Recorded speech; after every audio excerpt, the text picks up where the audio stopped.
साकार कीजिए। तभी बाबा साहब कहने लगे, रमा मेरे जाने के बाद तुम बच्चों की परवरिश कर लोगी। इस समय हमारे 3 बच्चे हैं, यशवंत, दामोदर और रमेश। रमा कहने लगी, साहब आप चिंता मत करिए, मैं बच्चों की परवरिश कर लूंगी।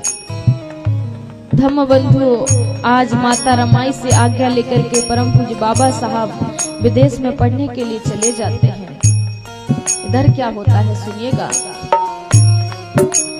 भीम पढ़ाई की खातिर संघर्ष करें दिन राती।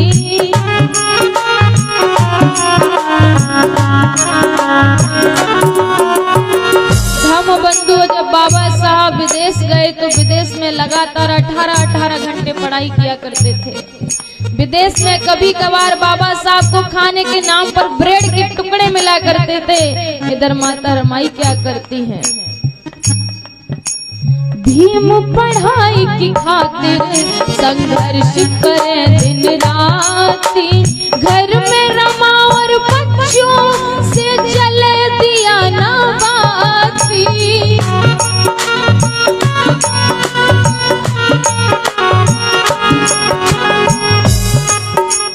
काऊ दिन रोटी मिल जावे तो,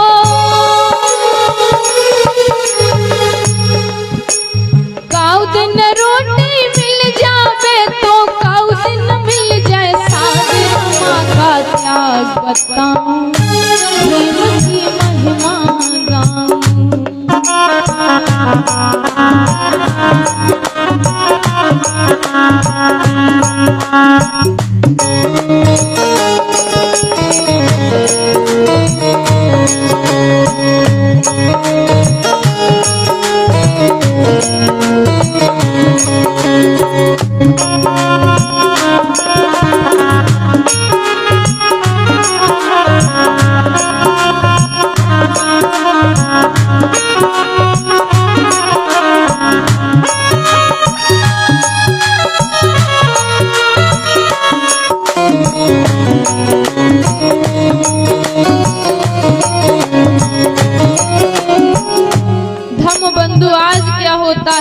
धीरे धीरे करके रमा के 2 बेटे बीमार पड़ जाते हैं, दामोदर और रमेश। जब माता रमाई डॉक्टर के पास जाती है, वैद्य के पास जाती है, कहती है डॉक्टर साहब मेरे बच्चे बहुत बीमार हैं। तो पता है वो क्या पूछता है, क्या तेरे पास पैसे हैं? माता रमाई कहती है कि जब मेरे साहब विदेश से पढ़ करके आ जाएंगे तो तुम्हारी पाई चुका देंगे। धम्म बंधु, पता है वो डॉक्टर क्या कहता कि जब तेरा साहब विदेश से पढ़ करके आ जाए तभी तू अपने बच्चों का इलाज करवा लेना। धम्म बंधु, जब माता रमाई के पास पैसे होते तो दवाई दिलवा लेती थी, नहीं होते तो बच्चे बीमार पड़े रहते। घर के नुस्खे बना बना करके खिलाया पिलाया करती थी। धम्म बंधु, आज दवा के अभाव में, पैसों के अभाव में माता रमाई के 2 बेटे दुनिया छोड़ करके चले जाते हैं और इधर बाबा साहब अपनी आधी पढ़ाई करके लौटते हैं। आधी पढ़ाई करके जब भीम लौट कर आए,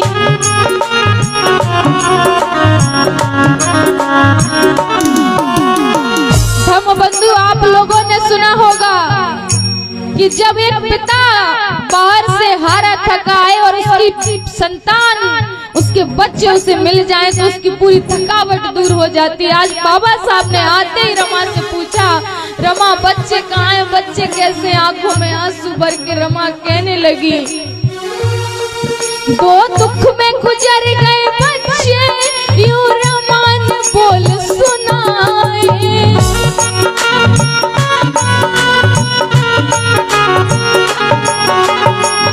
आज रमा आंखों में आंसू भर करके कहने लगी, साहब आपके जाने के बाद 2 बेटे बीमार पड़े, मैंने बहुत कोशिश की, बहुत इलाज करवाया, लेकिन बच्चों को नहीं बचा पाई। साहब मुझे माफ कर दो साहब।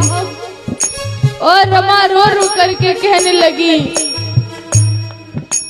कोशिश की मैंने बहुत भीम जी,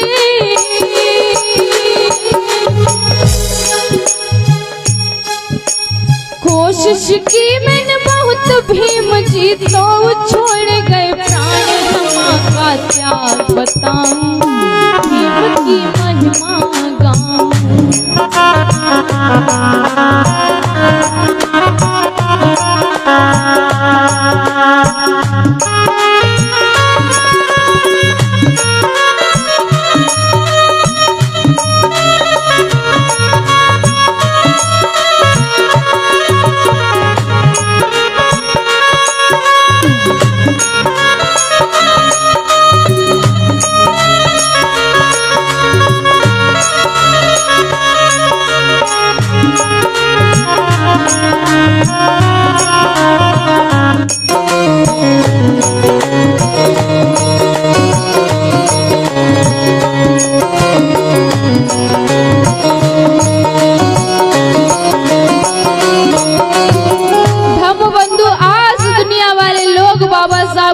करके कह रहे थे, अरे डॉक्टर अम्बेडकर को तो वजीफा मिला है और वो वजीफे की वजह से पढ़ करके आए हैं। लेकिन बाबा साहब अकेले में बैठे रो रहे थे और कह रहे थे, मेरी पढ़ाई की कीमत वजीफा नहीं है, मेरी पढ़ाई की कीमत मेरे प्यारे दो बच्चे हैं जिनकी शहादत हो गई, कुर्बानी हो गई मेरी पढ़ाई की खातिर। धम्मबंधु, धीरे धीरे वक्त बदलता है और वक्त बदलने के बाद बाबा साहब के एक मित्र नवल भटेना केलुस्कर जी उनके पास आते हैं और बाबा साहब से कहते हैं, बाबा साहब आपकी आधी पढ़ाई हो गई है और अब आप अपनी आधी पढ़ाई को पूरा करने के लिए दोबारा विदेश चले जाइए। धम्मबंधु, उस समय नवल भटेना केलुस्कर जी ने बाबा साहब को मदद के नाम पर 5000 रुपए दिए और वो पैसे लेकर के बाबा साहब माता रमाई से पुनः आज्ञा लेकर के विदेश चले जाते हैं। धम्मबंधु, इधर क्या होता है सुनिएगा। जाने के बाद बाबा घर बेटी का जन्म हुआ है,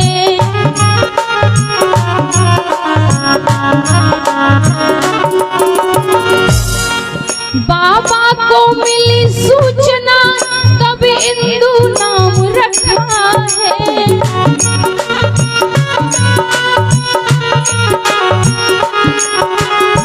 धम्मबंधु, बाबा साहब के विदेश जाने के बाद माता रमाई ने अपनी कोख से एक बेटी को जन्म दिया, लेकिन वो माँ तो माँ है, उनकी महिमा का बखान मैं कैसे करूं। आज अपने परिवार को चलाने के लिए मुंबई की गलियों में जाती है, गोबर इकट्ठा करती है, उपले बनाती है, कंडे बनाती है और सुखाने के बाद शाम को मुंबई की गलियों में बेचती है माता रमाबाई।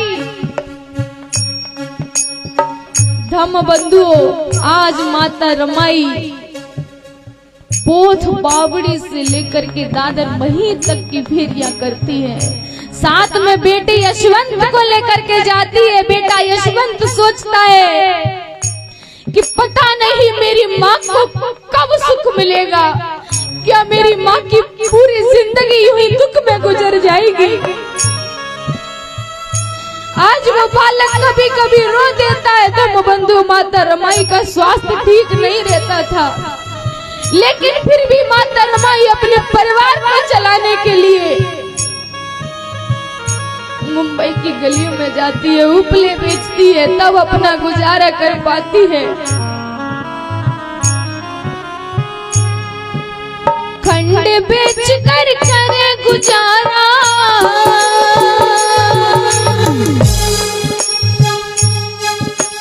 खंड बेच कर करे गुजारा, रमा है बड़ी महान, रमा का त्याग बताऊं, उनकी महिमा गाऊं।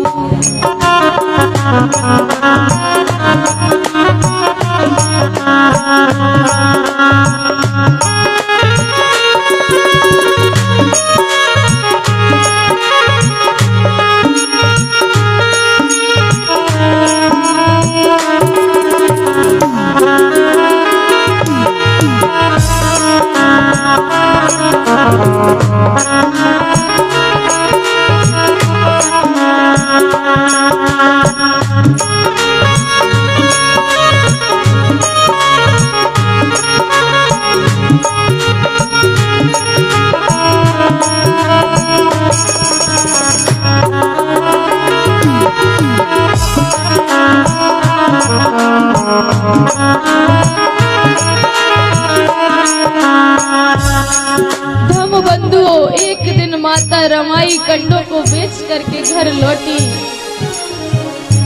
तो घर उन्हें बाबा साहब का पत्र मिलता है। उसमें लिखा था कि रमा, मैं जो पैसे लेकर के आया हूँ मेरे धीरे धीरे खर्च हो गए हैं और मेरी पढ़ाई में अभी कमी बाकी है। मैं जानता हूँ तुम्हारे पास पैसे नहीं होंगे, लेकिन कुछ पैसों का इंतजाम करके मेरे लिए भेज दो। रमा, मैं विदेश में हूँ, किसी से मांग नहीं सकता। कंडों को बेच घर लौटी तो बाबा का पत्र मिला है।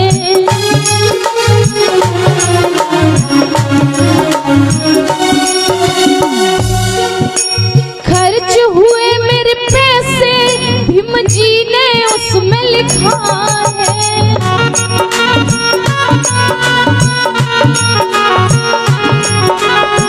धर्म बंधु, वक्त की बात, उन दिनों रमा की बेटी इंदु बहुत बीमार थी। रमा ने कुछ पैसे बचा करके रखे थे। रमा सोच रही थी कि अगर ये पैसे बेटी के इलाज में लगा देती हूँ तो साहिब की पढ़ाई रुक जाएगी, और साहब के इलाज में लगा देती हूँ तो मेरी बेटी मर जाएगी। मैं करूँ तो क्या करूँ। धम्म बंधुओं, आज एक और बेटी लेटी हुई माता रमाई बेटी को देखती है, एक हाथ में पत्र, आज पत्र को देखती है। रमा की आंखों से आंसू बहने लगते हैं। सोचती है बाबा साहब कैसी घड़ी आई है, लेकिन उस माँ जैसी इस पूरी दुनिया में कोई माँ पैदा नहीं हो सकती। आज तुम्हारे मान सम्मान के लिए तुम पर अन्याय अत्याचार ना हो, तुम्हें तुम्हारा अधिकार मिल जाए, शिक्षा का अधिकार मिल जाए, बराबरी का अधिकार मिल जाए। माता रमाई सोचने लगी कि मेरी तो आज एक ही बेटी मरेगी, लेकिन अगर मेरे साहब पढ़ करके नहीं आए तो मैं अपनी समाज की, अपने देश की हजारों बेटियों को कुर्बान कर दूंगी। मैं एक बेटी को मरते हुए देखना चाहती हूँ, देख लूंगी, लेकिन मैं अपनी हजारों बेटियों को मरते हुए, तड़पते हुए नहीं देख सकती। और माता रमाई ने जो पैसे बचा करके रखे थे वो सारे के सारे साहब की पढ़ाई के लिए भेज दिए, और बेटी का इलाज नहीं हो पाया और बेटी दुनिया छोड़ करके चली गई। आपकी खातिर रमा ने देखो,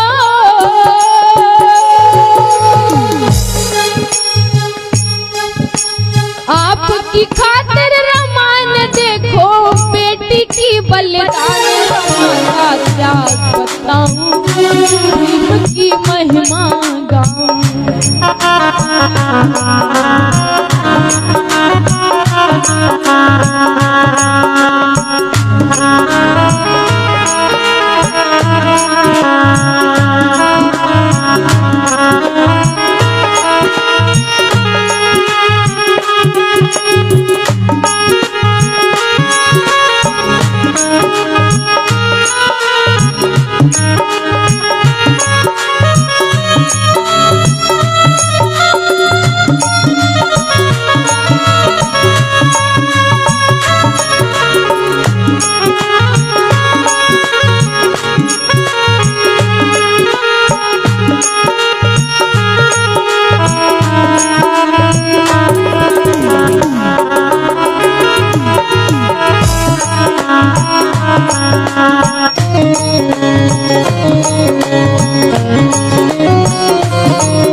पढ़ाई को पूरा करके लौटे हैं।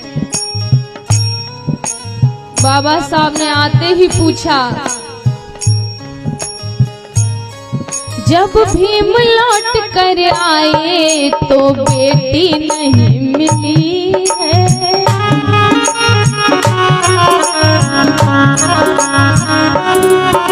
बाबा साहब ने पूछा, रमा हमारी बेटी कहाँ है, हमारी बेटी कैसी है, बताओ वो कैसी दिखती है, एक तो मेरे जैसी दिखती होगी ना।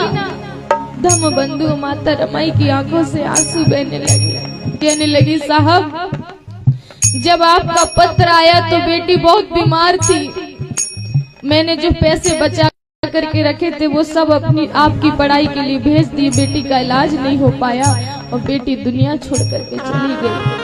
धम्मबंधु जब ये बात बाबा साहब ने कानों से सुनी तो अपने आंखों के आंसू नहीं रोक पाए, बहुत रोए। लेकिन इधर क्या होता है,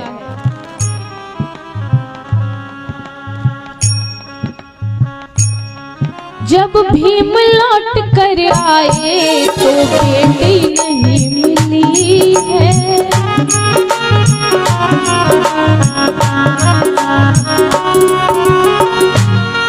नौकरी का मिला संदेशा, ये सोच के रमा हंसी है।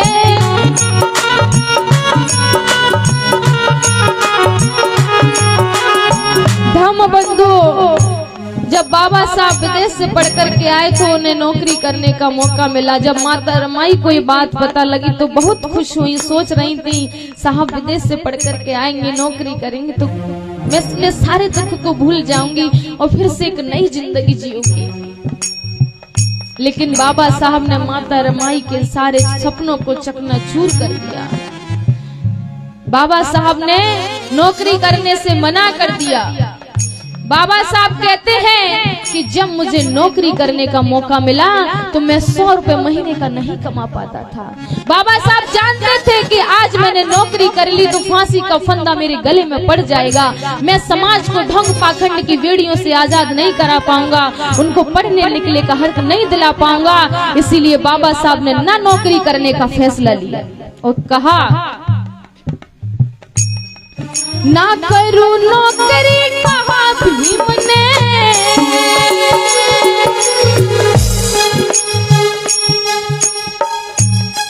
ना करूं नौकरी, कहा भीम ने, मैं तो दूंगा देश पर जान, रमा का त्याग बताऊं, भीम की महिमा गाऊं।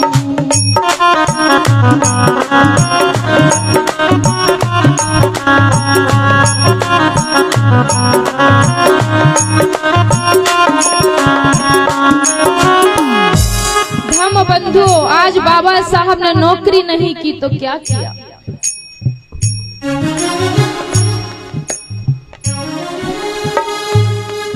आज करें वकालत बाबा, कोई केश नहीं मिलता है।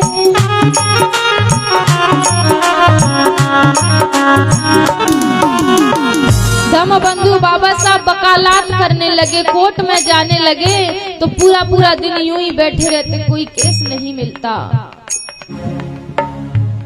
उन दिनों बाबा साहब के घर की हालत बिगड़ गई, गर्दिश के दिन आ गए, परेशानियों के दिन आ गए। उन्हीं दिनों माता रमाई ने अपनी कोख से एक बेटे को जन्म दिया।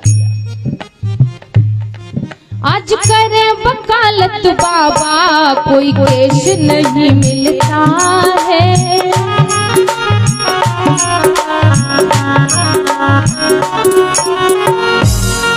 हालात बिगड़ गए घर के, तब घर में फूल खिलता है।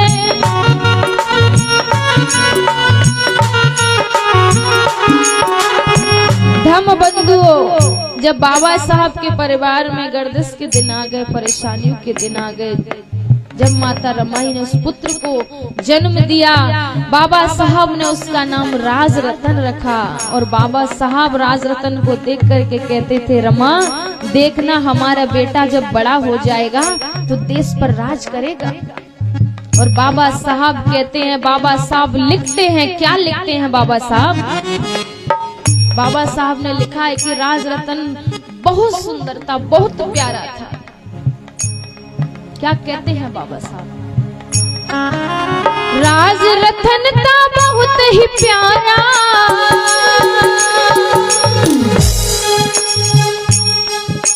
राज रतन था बहुत ही प्यारा, कहते भीम महान रमा का त्याग बताऊं, भीम की महिमा गाऊं।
का जिक्र सुना रही हूँ। जब इस बात का जिक्र करती हूँ तो मेरा भी दिल भर आता है। आप भी अपने दिल को संभाल करके सुनिएगा।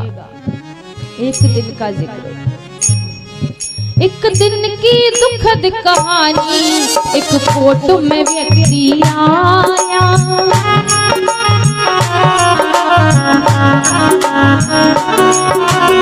एक दिन बाबा साहब कोर्ट में बैठे थे तो एक व्यक्ति दौड़ा दौड़ा आया। बाबा साहब, बाबा साहब, बाबा साहब। बाबा साहब कहने लगे क्या हुआ, ऐसे क्यों चिल्ला रहे हैं? बाबा साहब कहने लगे बताओ तो क्या हुआ। व्यक्ति कहने लगा बाबा साहब घर चलो, राजरतन बीमार है, लंबी लंबी सांसें ले रहा है। एक दिन की दुखद कहानी। एक कोर्ट में व्यक्ति आया,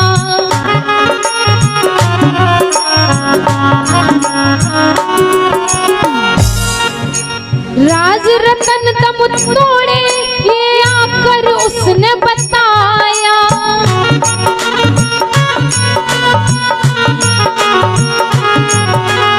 हम बंधुओं, बाबा साहब ने जैसे ही सुना दौड़े दौड़े गए और देखा कि राज रतन लंबी लंबी सांसें ले रहा है। बाबा साहब ने गोद में लिया, सीने से लगाया। ऐसा लग रहा था कि मानो वो बेटा बाबा साहब का इंतजार कर रहा हो। जाके भीम ने लिया है गोदी,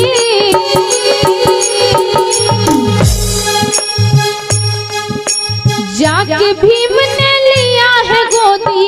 उसने छोड़े प्राण, रमा का त्याग बताऊं, भीम की महिमा गाऊं।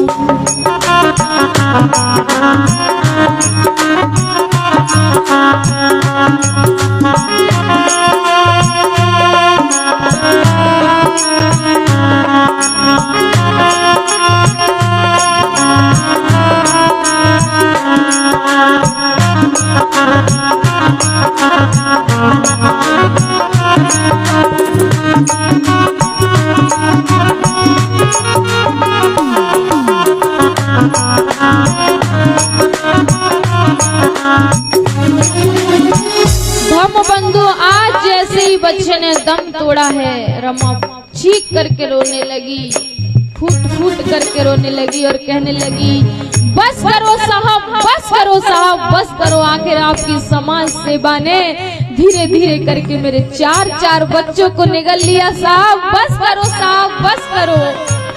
धम बंधु, आज रमा रो रही थी तो बाबा साहब कह रहे थे रमा मैं जानता हूँ कि एक माँ के 4 बच्चे उससे बिछड़ जाए तो उसके दिल पर क्या बीतती है, लेकिन रमा तुम्हारे तो अभी 4 ही बच्चे मरे हैं।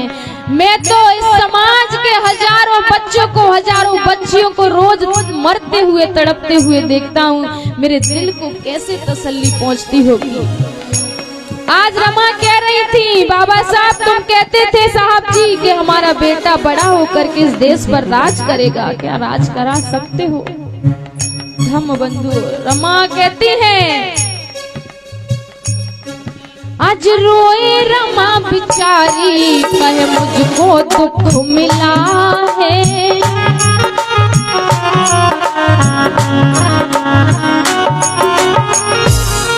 मेरे 4 बिछुड़े गए बच्चे, ना मुझको सुख मिला है।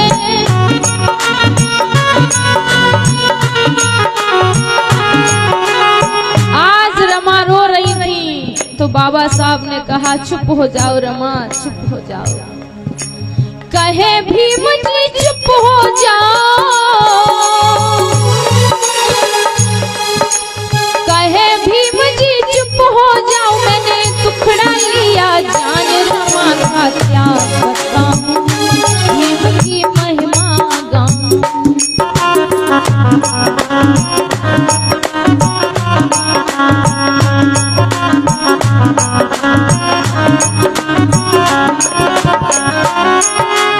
आज बाबा साहब कहने लगे रमा मैं जानता हूँ हमारा बेटा राज रतन इस दुनिया में नहीं रहा और न वो देश पर राज कर सकता है, लेकिन रमा तुम्हारे आंसुओं की सौगंध दिखा करके कहता हूँ, बेटे के पार्थिव शरीर को साक्षी मान करके कहता हूँ कि इस देश में ऐसा काम करके जाऊंगा कि जब भी किसी रमा की कोख से बेटी इंदु पैदा होगी, बेटा राज रतन पैदा होगा, इस देश पर राज करेगा रमा, इस देश पर राज करेगा। इस गीत को सुनने वाले धर्म प्रेमियों, आपके मान सम्मान के लिए, आपकी उन्नति तरक्की के लिए परम पूज्य बाबा साहब ने अपनी चार संतानों को कुर्बान कर दिया। लेकिन आज आपने तमाम लोगों की कहानियों को सुना होगा, लेकिन माता रमाई के त्याग की कहानी नहीं सुनी तो सारी कहानियां बेकार हैं, सारी कथाएं बेकार हैं। अगर माता रमाई के त्याग की कहानी नहीं सुनी, धम्म बंधु, जब बाबा साहब अकेले रह गए, बाबा साहब ने जो मान सम्मान पाया, उन्नति तरक्की पाई, ऊंचे ऊंचे पदों पर जाने की शक्ति पाई, वो सारा का सारा अधिकार बाबा साहब ने आपको दे दिया। इसके बदले में आपने बाबा साहब को क्या दिया? इसकी खातिर कई बार बाबा साहब पर जानलेवा हमले हुए। रमा डरने लगी थी, बीमार पड़ गई और मात्र 37 वर्ष 3 महीने और 20 दिन की होकर के 27 मई 1935 में माता रमाई भी बाबा साहब को छोड़ करके चली जाती है। जब बाबा साहब अकेले रह गए तो उन्हें भारत देश का संविधान लिखने का मौका मिला। जैसे हर बाप अपने बेटे और बेटियों के लिए वसीयत लिखता है, वैसे ही परम पूज्य बाबा साहब ने भी वसीयत लिखी। बाबा साहब ने उस वसीयत में लिखा कि जब भी किसी रमा की कोख से बेटी इंदु पैदा होगी, बेटा राज रतन पैदा होगा, इस देश पर राज करेगा। आज बाबा साहब की बदौलत, बाबा साहब के बनाए संविधान की बदौलत, आज माता रमाई के त्याग की बदौलत कोई भी बहन, कोई भी बेटी, कोई भी भाई IAS, IPS, doctor, collector, master, major, मुख्यमंत्री और प्रधानमंत्री तक बन जाता है। किसी और की ताकत नहीं है, परम पूज्य बाबा साहब के बनाए हुए संविधान की ताकत है। इसीलिए कहते हैं कि हर मर्द की कामयाबी के पीछे औरत का हाथ होता है। परम पूज्य बाबा साहब के पीछे रमाबाई ने कितना त्याग सहा, कितना कष्ट सहा, तो मैं अंतिम लाइनों में कहना चाहूंगी, गर रमा त्याग ना करती मेरे भीम नहीं पढ़ पाते।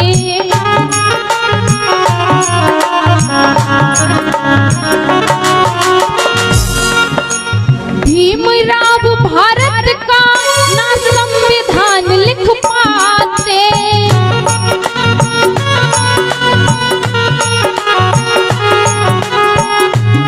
लेकिन आज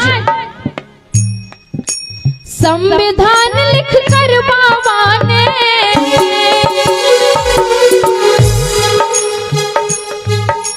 संविधान लिख कर बाबा ने तुमको दी पहचान। रमा का त्याग बताऊं, भीम की महिमा गाऊं।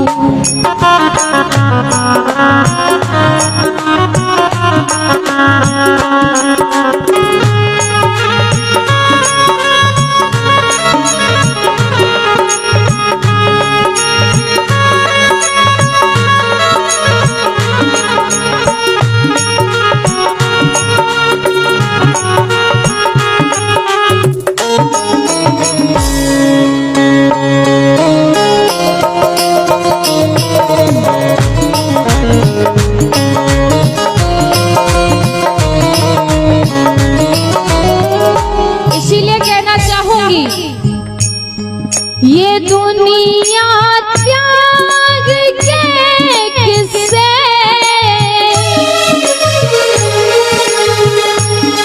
ये दुनिया त्याग के किस्से हमें जब जब सुनाएगी। रमा की बड़ी याद आएगी, रमा की बड़ी याद